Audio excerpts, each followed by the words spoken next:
अफसोस होगा, बहुत अफसोस होगा एक दिन जब जिंदगी से तंग आके बैठोगे और कोई तुम्हारा यारो मददगार नहीं होगा। तुम्हें गिलाफ में लिपटा हुआ अलमारी में रखा कुरान नजर आएगा, मगर तुम उसे पढ़ना नहीं जानते होगे, तब तुम्हें रोना आएगा। वरना मैं कसम खा के कह सकता हूं, जिसका कोई दुनिया में ना हो उसे कुरान आता हो। जंगल में भी कुरान लेके बैठ जाएगा, परिवार तुम्हें वो सुकून नहीं दे सकता जो कुरान तुम्हें सुकून देगा। हाँ, जो तुम्हें कुरान सुकून देगा वो कोई नहीं दे सकता। और कुरान की बरकतें जानते हो, सुनिए बहुत गौर से, बस मैं बात खत्म करने लगा हूं, इख्तिताम की तरफ चलूं। कुरान है क्या, जरा संभल के बात मेरी सुने, रायगा नहीं जानी चाहिए। कुरान क्या चीज है? बंदा देखो, सारे गुनाहगार हैं, कोई हम में से ऐसा नहीं जो ये कहते मैं अपनी नेकियों के बलबूते पे बख्शा जाऊंगा। जो भी बख्शा जाएगा हुजूर की शफाअत के जरिए बख्शा जाएगा। क्या है हमारे पास? सिर्फ इतना है कि हम हुजूर की उम्मती हैं और उनसे मोहब्बत का दावा करते हैं, बस इतना है कि हम हुजूर के हैं। ये भी हम कहते हैं, अभी वो नहीं कहते। अगर वो कहते तो कसम से दुनिया में ही जन्नत मिल जाएगी। अभी मेरा दावा है हम हुजूर के, अभी उनका नहीं है कि ये मेरे हैं। सिर्फ यही है ना कि हम हुजूर के हैं। दिल बस खौफ से पत्ता सा उड़ा जाता है, पल्ला हल्का की सकी भारी है भरोसा तेरा, है कि नहीं? बंदा शराबी था, बहुत शराबी, यहां तक कि शराब इतनी पीता था कि पूरा परिवार नफरत करता था, बस्ती नफरत करती थी। और इंतकाल हो गया उसका। इंतकाल हुआ, कोई उसका मुंह देखने जाने तैयार नहीं था। मुंह देखने, शराबी मरा है, नहीं जाना। कुछ लोगों के दिल में ये बात आई, यार अपने पड़ोस का है ना, नहीं दफन करने गए तो सड़ जाएगा, बदबू आएगी, कल भी फेंकना है, आज ही फेंक दो।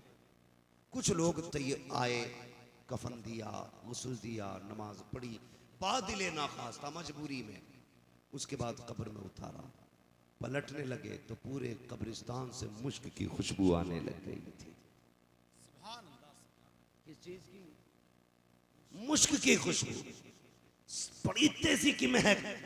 सब एक दूसरे से पूछने लगे, क्या तूने कोई खुशबू लगाई है? कहा मैंने कोई खुशबू नहीं लगाई। फिर ये महक कहाँ से आ रही है? लोगों ने चारों तरफ गौर किया, महक का कोई रास्ता नजर नहीं आया।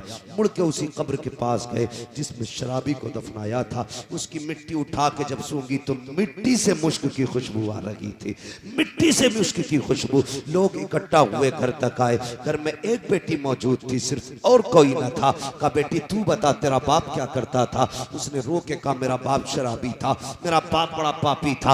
अल्लाह अकबर। बेटी रोती जाती। उसने कहा ये तो बताओ क्यों पूछ रहे हो? कहा बेटी ये तो बता दे, तेरे बाप ने कोई नेकी भी की थी कि नहीं?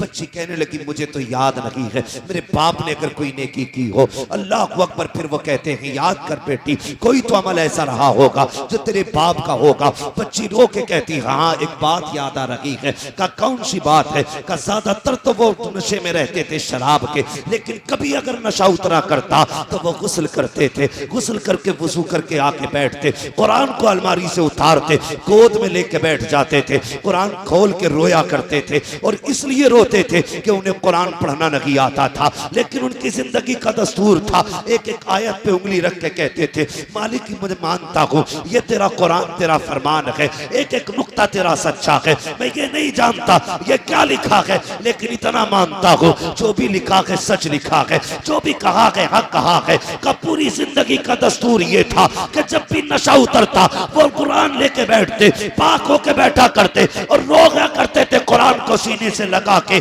का ये तो अमल था। सबकी चीखें निकल गई और सबने अपने सरों पे हाथ मारा और कहा था यार अगर सिर्फ प्यार करने वाले से कुरान इतना प्यार करता है तो फिर पढ़ने वाले से कुरान कितना प्यार करता हो। आदत बनाओ कुरान पढ़ने, आदत बनाओ। मेरे हुजूर है, जंग का मौका है, सहाबा की सफे लगी पड़ी है जंग के लिए, सहाबा की सफे लगी है। इतने में जनाजा उड़ता हुआ है, जनाजा उड़ता हुआ आया, हुजूर के आगे रख गया। कोई उठाने वाला नहीं था जनाजे को, कोई लाने वाला नहीं दिखा। हुजूर ने नमाज जनाजा पढ़ाई, जनाजा फिर उठा उड़ के चला गया। सहाबा कहने लगे हुजूर ये कौन था, कौन नसीबों वाला था?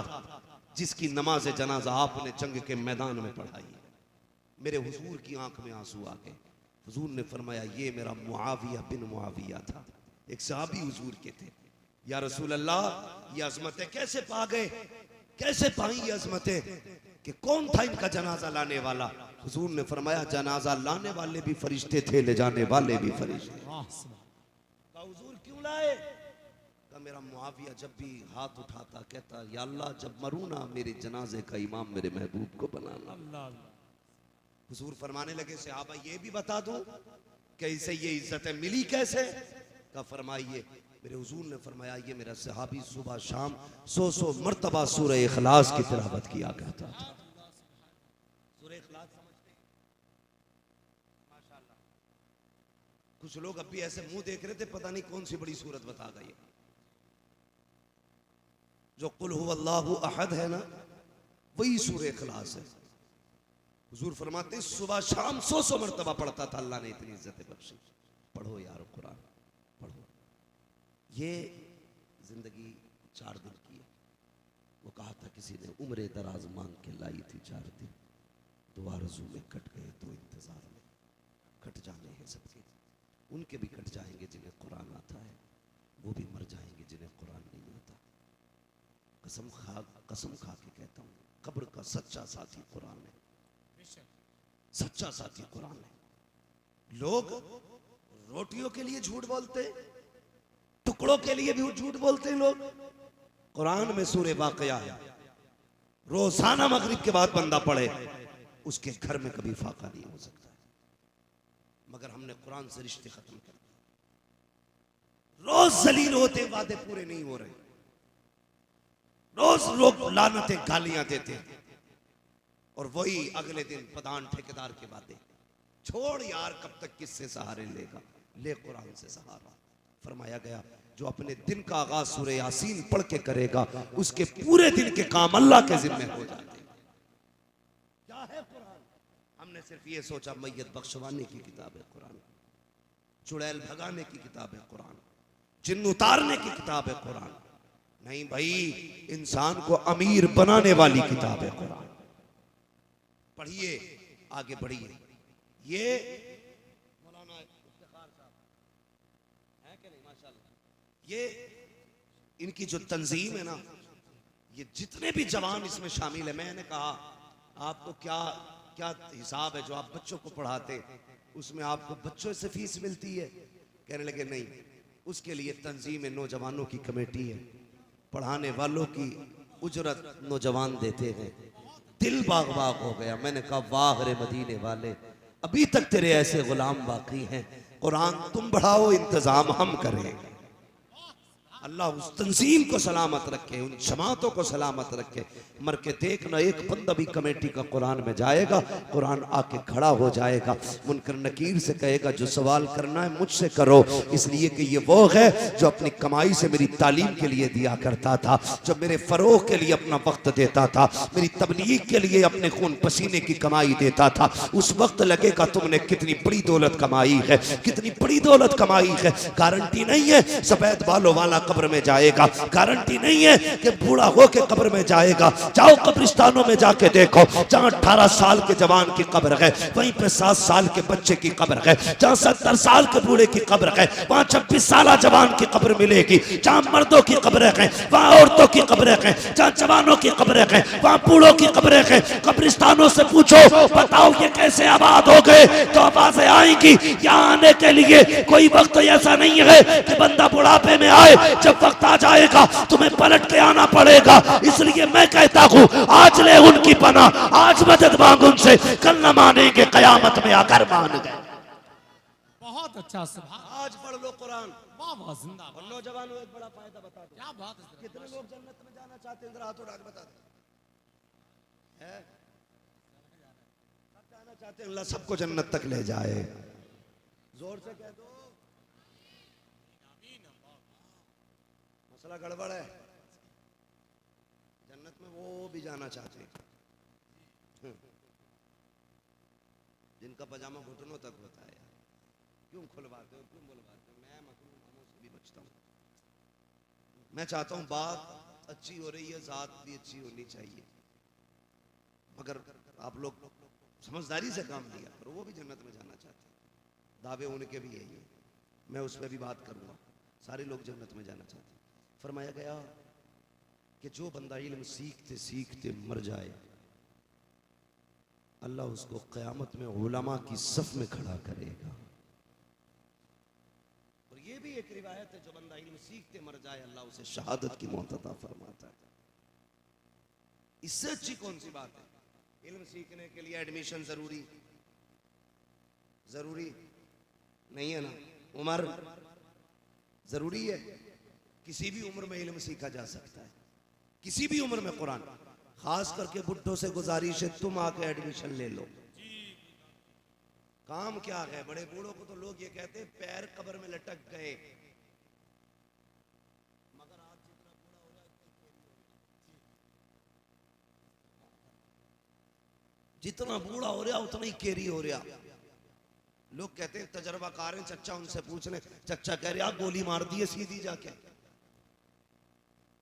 चच्चा का टेम्परेचर आज भी 140 से नीचे नहीं है। जवान का अपना कितना 96-97, चच्चा 150 पे खेल रहे, मेरा गोली मार दिए सीधी। होश कर बुड्ढे, होश कर यार, तेरे पैर कब्र में लटक गए, बस कोई दिन जा रहा, बस मिनट जा रहे, हिचकी नहीं, आगे ढंग से हिचकी 3 इकाई बन जाएगी पहले झटके में। लड़ा तो रहा औलाद को। हाँ, कई गांव में दुआएं हो रही हैं, अल्लाह उसे मार दे, वो मर जाएगा, गांव शांत हो जाएगा। बड़ा बड़ा जहरीला बुढ़ा पड़ा है। तो हाँ, एक जगह जलसे में गए तो बुढ़ा कह रहा ना, क्या जरूरत थी जी पिंडाल लगाने की, 11 रुपए की लाइट छिड़ाने लगा के फातिया कर लेते, नहीं आगे बढ़ेंगे ना बढ़ने देंगे। मैं इन जवानों को सलाम करता हूं जिन्होंने ये तंजीम कायम की है। और डॉक्टर इकबाल ने बड़ी प्यारी बात कही थी, उन्होंने कहा था, उकाबी रूह जब बेदार होती है जवानों में, नजर आती है उनको अपनी मंजिल आसमानों में। जिस कौम का जवान सवर जाता है, फिर उस कौम के साथ पुश्ते सवर जाती है, 7 पुश्ते सवर जाती है। याद रखना, एक बात और जहन में डाल लीजिए,